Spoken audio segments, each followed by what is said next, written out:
Баршаға сәлем, бүгін сіздермен Сара. Бүгін сіздермен осындай керемет дәмді болып шығатын сүтпен пирог дайындайтын боламыз. Өте дәмді, құрамы қолжетімді, үйде бар заттармен дайындайтын боламыз.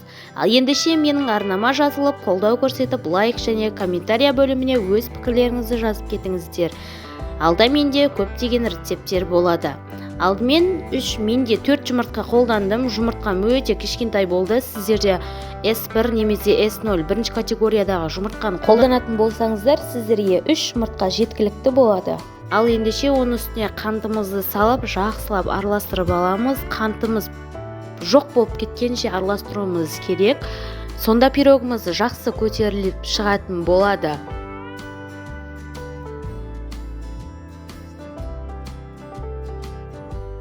Бұл жерде қантымыз жартылай еріді. Ендігі кезекте сұйық майымызды, яғни тамаққа қосатын кез келген сұйық майымызды және де жылы сүтіміз міндетті түрде жылы болуы керек. Сонда қантымыздың қалған бөлігі жақсы еритін болады.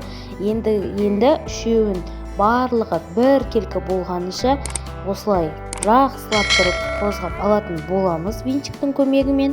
Міне мен сіздерге көрсетіп тұрмын. Ол жерде қолдарыңызды ұстап көргенде қант еріп жоқ болып кетуі тиіс. Сол кезде біздің массамыз дайын болады.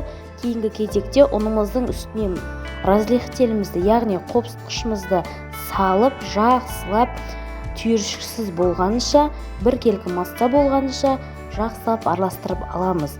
Міне сіздерге көрсетіп тұрмын. Менің салмам осындай болады. Жұмыртқаның көлемдеріне байланысты ұнымыздың 10-20 грамм разница болады. Егерде сіздерде бұдан сәл сұйықтау болатын болса, 10-20 грамм ұн қосып жіберсеңіздер болады.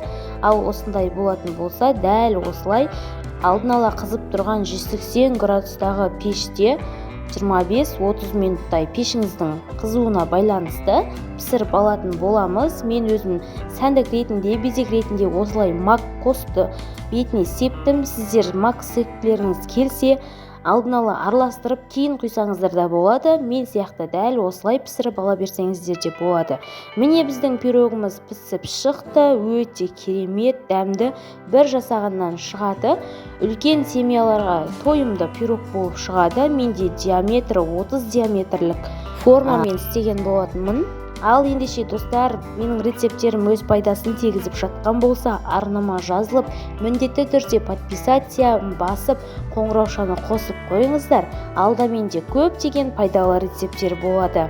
Ал бізге ас болсын, сіздер де осы рецептпен балаларыңызға немесе отбасыңызға жасап берсеңіздер болады. Келесі кездескенше сау болыңыздар.